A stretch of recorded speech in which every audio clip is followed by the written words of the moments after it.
Hello and good day. Thank you so much for joining me for today's session. Today's class is going to be about mastering your credit and how to unlock financial freedom.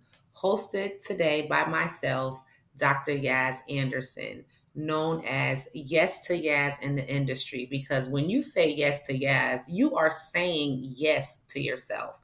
I am an award winning real estate investor and financial consultant, as well as international agent with eXp Realty.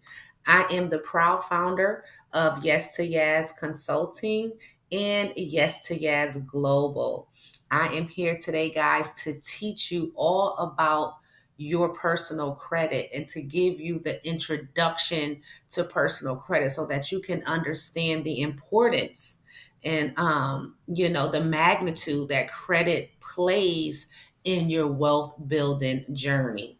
In today's workshop, we're going to go over your key financial freedoms, which is good credit. Okay. You cannot have financial freedom with poor credit. We're going to provide you today with a overview of what your personal credit is and what it should look like, the importance of maintaining that good credit, and of course, finally, the impact of credit on your financial opportunities because it plays a major role in your financial success.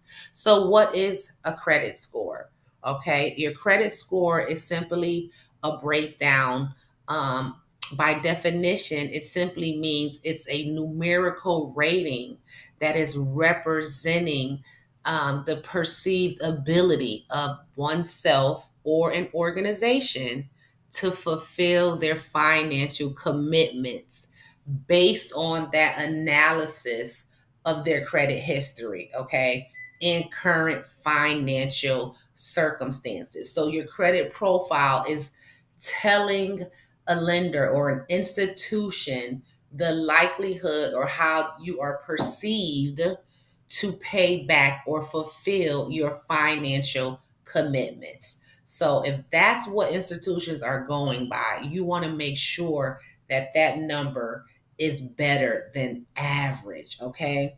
The common credit score ranges from 300 being the lowest and 850 being the highest, all right? Major credit bureaus that house your credit information, if you will, are Experian, Equifax, and TransUnion. Those are the three major players in the credit industry that house your credit information. Okay. So, what are the components? You say, okay, my credit score is a number between 300 and 850. Your credit score is a number between 300 and 850. Well, if your number is 500 or 750 or what have you, how do you know what it's made of, what the components are? Well, let me tell you right now. The components of that number are breakdown by percentages, okay? The highest percentage or the highest weight of that number is always going to be your payment history. How do you repay or pay back your creditors, and you want to always pay them on time or before the due date. Okay. Now, the second part of your credit score, the next 30%, I should say, is your utilization. That is the second highest rating of your credit score is going to be your credit utilization. What that means is how much of your credit are you using? So say you have two or three credit cards, right? And they're all maxed out. Well, you are using all of your available credit. So that will affect your credit rating by 30%. Okay. The length of your credit or your credit history weighs at about 15%. New credit weighs in at about 10%. And then types of credit in use is another 10%. And when I say types, I mean like, is it a revolving credit account? Revolving simply means it's something like a credit card that you pay and use over again and again. You pay and bring to a zero balance and use it over again and again. But as you can see on this slide, the number one component is the payment history at 35%. A late payment on your credit can certainly ding you several points and put you in a totally different bracket that can cost you thousands of dollars. Okay. So let's move right along. The importance of good credit. I just explained that to you. Okay. When you have good credit, you get lower interest rates. Okay. You get to borrow more when you have stellar credit than if you have challenged credit. Financial planning is going to offer several benefits, okay, including lower interest rates, lower rates on those credit cards, higher chances of loan approvals when you have good credit, okay? Even your automobile insurance. We talked about automobile insurance in our budgeting class. But even your automobile insurance companies are now looking at your credit and they are rating you based off of your credit on what you should pay for automobile insurance. I don't think that's fair. I personally don't think it has anything to do with the other. But hey, this is their system. We're in it. This is their game. And if we're going to play this game and play it to win, we have to first know the rules so we can play by the rules so we can win. So have good credit so that you can have a reduced insurance rating on your vehicle that can save you a few $100s, per month just by having better credit. That's going to certainly make your budget a whole lot better. Okay. Opportunities for renting apartments or even getting jobs have now become, where they're looking at your credit in order to be approved for apartments or even to be qualified for certain employment. Because if with those, I can certainly see where they make some kind of sense. Because if you are irresponsible, they, with your credit and things like that, certain jobs they would not want you to be on, especially if they're dealing with money and things like that, fiduciary situations and accounts. They want to have responsible people working in those type of places. So common credit issues that most people have today are late or missed payments. Again, that is going to weigh the most on your credit score, okay? Is the likelihood of you paying on time. So a late payment, or you just missed it or what have you, one, maybe not so bad, but once it becomes a pattern, it's certainly going to ding you really bad on your credit rating. If you have high credit card balances, again, goes back to that utilization we just talked about. So if your credit rating, if your credit card balance is $900, but your credit limit is $1,000, you see, you're using 90% of your credit. That's not good, okay, to be using 90% of your available credit, because that's going to ding your credit score and make it very difficult for you to obtain credit with other creditors. All right. So if you have $1,000 credit card and you're using 900 of it and you're carrying that 900 every month, it's going to tear that credit rating down. It's going to tear it apart. Okay. You want to stay in the 30% range of the usage of your credit card balances. So if you have $1,000 credit card, you don't want to be using or carrying more than a balance of 300. Now, if you want to have stellar credit, bring that 30% down to more like 10 or 15%, and you will certainly see an increase in your credit rating. Any collections, anything that you didn't pay over time that was sold to a collection agency or even charged off, those are very, very bad things on your credit. You do not want to have collections or charge offs on your credit report, because again, it's going to cause you to have a very, very low number.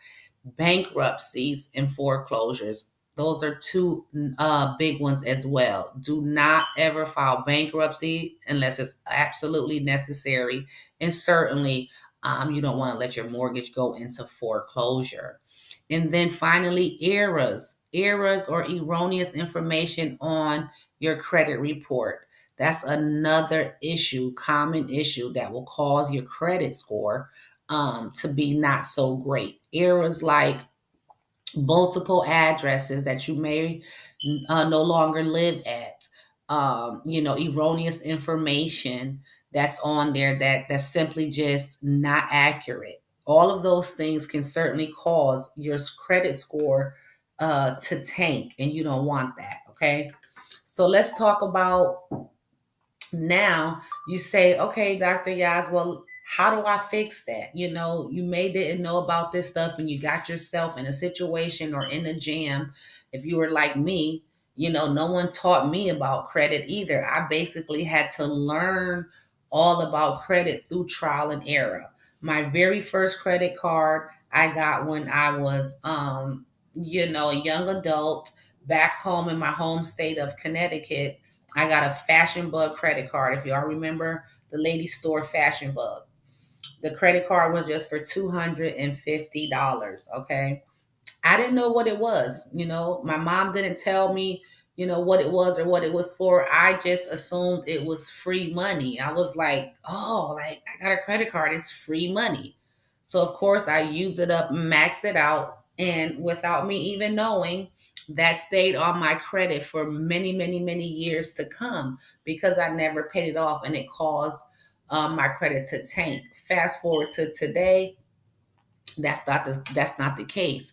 But the system is not designed or set up to teach us, about this stuff. So it's up to us to go and seek this information. Okay, so let's get into the steps to improve your credit. All right, first thing you want to do is you want to check your credit report regularly. I talk to people about credit and finances every single day, especially when it comes to funding. The first thing I'll ask someone when they come to me for funding is, what's your credit score? And most times, in most cases, they don't know. They haven't even looked at their credit in some time. So again, you want to check your credit report regularly. You also want to dispute any errors on the credit report. So that's why you should be checking it regularly so that you can dispute. It is your right to dispute any errors on your credit report. And you can do this yourself. It's not necessary to pay someone to do this for you unless you just absolutely do not have the time to do so. But if you do and you want to save some money, go ahead and do it yourself and dispute your own errors. Paying your bills on time. I cannot stress to you enough how important it is to pay your bills on time. All right. Paying those bills on time will improve your credit score.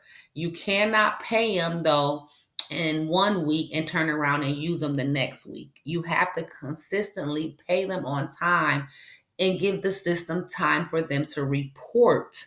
Okay, in the next credit reporting cycle. That's how you get the increase in your credit. You can't pay it off on this pay cycle and then use the credit by your next pay cycle. You haven't given it time to report and give that score time to increase. You want to reduce your credit card balances. We'll go back to that same credit card we talked about. If you have for $1,000, you want to maintain no more than 10 to 15% usage of that balance. All right. You don't want to keep them at, zero, like you're not using them, right? You want to use them, but you want to use them at the bare minimum. And then you want to avoid opening too many new credit accounts unnecessarily. New credit can, in some cases, help your credit score to go up, but not excessive, new credit, like when you're constantly, applying for new credit, that makes the banks think that you're desperate, looking for credit. So avoid opening multiple new credit accounts.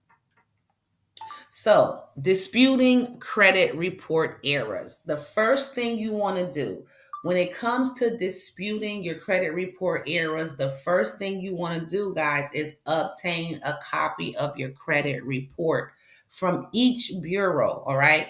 I told you in the previous slide the three bureaus that house your credit information. You want to pull that report from all three bureaus because I'm telling you, what's on one report may or may not be on the other. So we have to work all three reports for that reason, number one. And then the second reason is because different banks and different institutions look at different um, credit reports. Some banks will look at your TransUnion, some will look at your Experian, some will look at your Equifax. So okay, if you're going to apply for a loan at, let's just make up a bank name, say ABC Bank, and ABC Bank looks at your TransUnion report. You want to certainly make sure that everything on that TransUnion report is accurate before you go to that institution and apply. That's just an extra little gem, guys, to help you when you're out here searching, for credit or funding or anything like that. If you know which bureau they're looking at, it will make all the difference in the world. Okay. You want to identify those errors or those inaccuracies on your report. I'm talking about an error such as maybe a credit on there that was never even yours, that you don't know anything about. Maybe something is inaccurate, like the spelling of your name, the spelling of your street name, what have you. Whatever's on there that is inaccurate, you want to make sure that it is corrected and it's all the same across the board. Nice, clean report. Everything matches up. One address, one phone number, one email. You do not want to have a bunch of erroneous or inaccurate information on your report. It doesn't look appealing to lenders. Again, I told you this number is for the banks to look at you, how they perceive or their perception of how you will pay them back. So make sure the report doesn't have any errors or inaccuracies. You want to submit and dispute online or via US mail and follow up and keep your records of all of your disputes. Okay, that's very important to follow up and keep a record. Nowadays, you can do this electronically through multiple credit apps and things like that yourself. Again, if you do not have the time, at that time you will consider hiring someone. This is something that most people put off over and over and over again. Stop putting off, building your positive credit history because it takes time. This stuff only reports every so many days. So if you know that and it takes time, the longer you wait to start, it's taking you that much longer to get the ball rolling. So I can't stress to you enough how important it is to stay on top of this for you to start building positive credit history. Okay. You want to use your credit responsibly.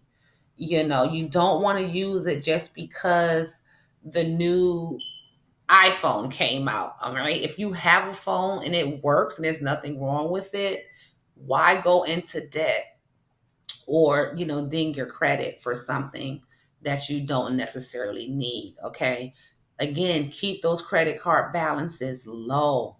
This is how you build positive credit history, making timely payments. Right. And then consider a second secured card if needed. If anyone on here is just starting to rebuild their credit or build credit, you want to consider a secured credit card.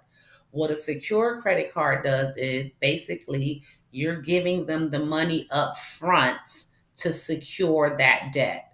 So, and it can be however much you choose. If you want to do 250, 500, 1,000, what have you. But you will simply give or write the check to the bank for that amount, and then they will give you the credit card for that amount. So that's a secured card. That is for people building or rebuilding credit to start beginning to have unsecured. Unsecured credit is when you do not have to give them something as collateral in order to use that credit, right? So secured is you having to put down the 500 and they give you the card. Once the 500 is spent, that's it. You met the limit. You pay on it and pay on it, but you still have, that 500 in the hole in case you don't pay. They got their money. Okay. So, credit utilization ratio. This is another one that's very, very important. Okay, the explanation of credit utilization ratio is this: you want to aim to keep those below 30%. As I told you before, 30% is basically average. But if you want to have, absolutely amazing credit, you want to aim to keep it below 30%. Like I told you, 10 or 15. Okay. And some strategies to lower your credit utilization, again, guys, is simply to avoid the temptation. And if you can't avoid the temptation of spending, because I know we are in a society of consumerism, like everything around us is, buy me, come and get this sale, that sale. If you don't have, the capacity, to turn it down or say no, seek professional help, get yourself some help on some credit repair services, number one, and then how to choose reputable credit repair companies and what to expect from those credit repair services. If you are just unable to maintain it and fix it yourself, then go ahead and hire a company to help you do that. All right, but you have to learn to not always have to keep spending or have to buy the next thing that came out. You got to understand that these companies spend a lot of money, in marketing and things like that to us to make it appealing to us for us to pull out that card, okay? And then you get trapped and now you have to pay it back, your credit's tanking, and they're the one that won because they got your money and they're making millions of dollars, okay?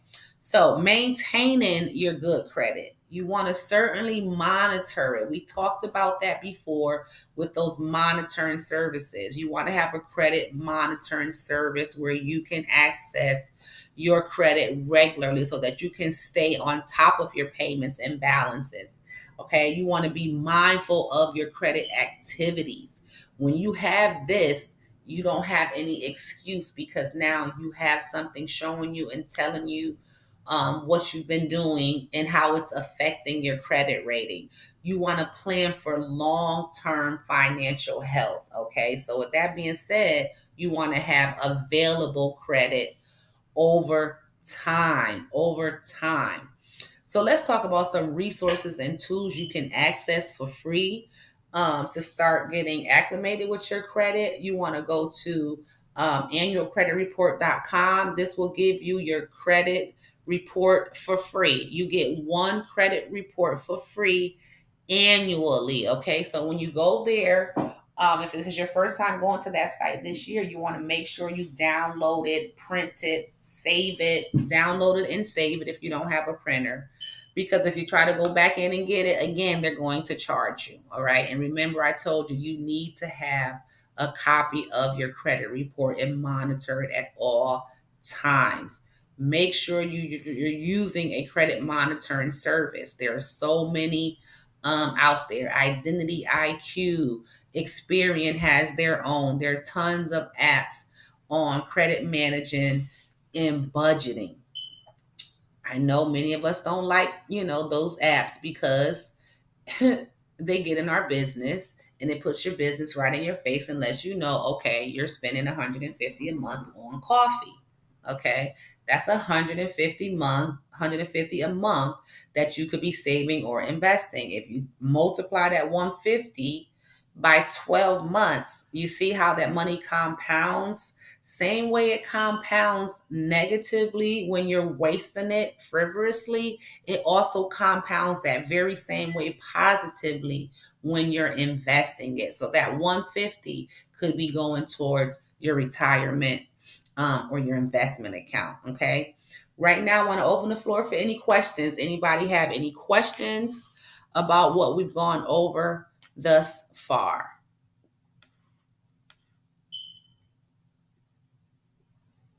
If you don't have any questions, I will continue to move on to the next segment of the training. Okay, we'll continue to discuss personal credit scenarios and additional tips and advice. Okay, so credit repair offers numerous benefits, guys. Improved credit score is going to be the primary benefit as an empowered, okay, credit score, which can open up many financial opportunities. Okay, better loan terms. The difference between a 3% interest rate, and a 20% interest rate. Major difference. So with a low credit score, the bank gets to charge you more for the money they loan you. And that can set you back months, if not years. You do not want to be paying three times the value of things because of interest. So, say for instance, you purchase a vehicle, okay? Say the car is $30,000, right? The worth or the value is $30,000. Well, when you get a loan to pay that $30,000, there's going to be interest attached to that loan. So you're not going to be just paying back 30,000. You're going to be paying back possibly 40,000 or even 60,000 depending on your credit rating, because the interest rate is going to be higher for those individuals with a lower credit rating. And then before you know it, you're upside down because you owe on that loan for that car more than the car is even worth by that time. And by then, it's just a downward spiral scenario or situation. So you want to make sure in the beginning you have an increased credit. Okay. So increase credit limits, that is a little trick also to increase your credit score rating. A better credit score often leads to a higher credit limit.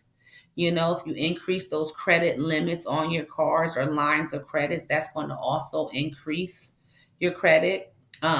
Easier approval for credit. You're more likely to be approved for credit cards, loans, and other financial products when you have good credit. Those reduced insurance premiums we talked about earlier. Some insurance companies use credit scores to determine the premiums. So a higher score can certainly mean lower rates. You could be saving 100, 150. I don't care if the savings is $10 a month.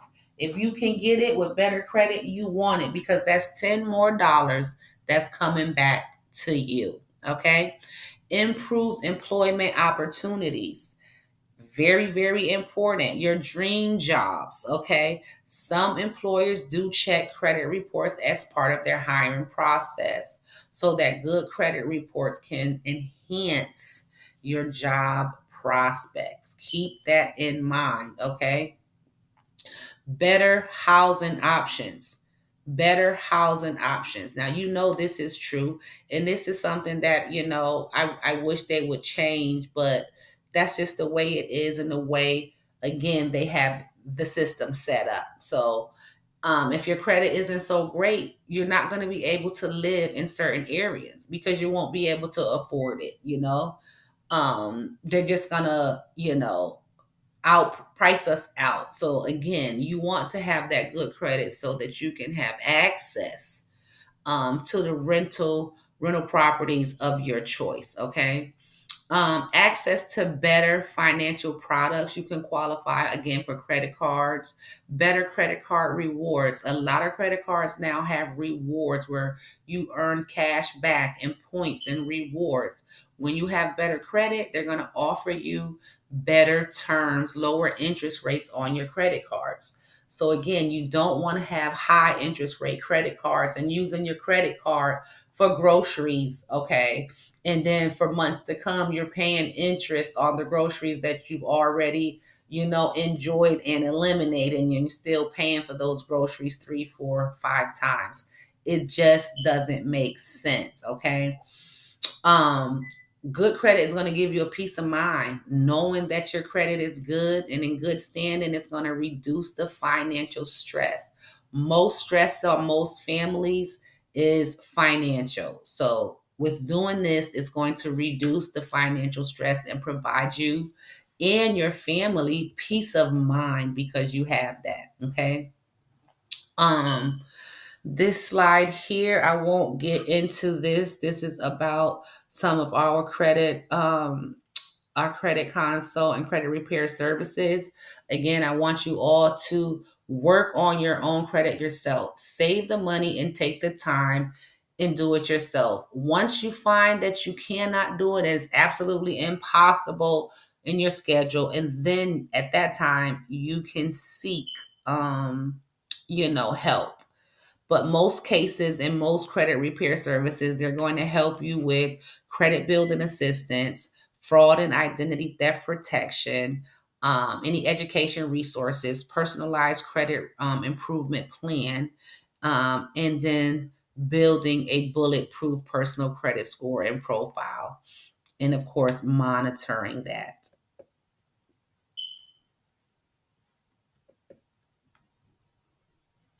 Any questions before we conclude? Any questions before we conclude?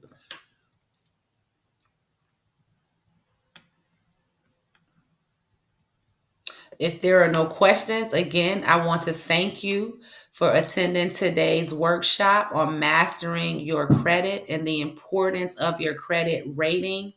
I look forward to your success and you securing your financial future very, very soon with the information that I provided with you here today. Remember, creating a budget and using 30% less of your credit and paying on time are the key takeaways for today's credit training class. Again, thank you. I am Dr. Yaz, and I'll see you in the next training.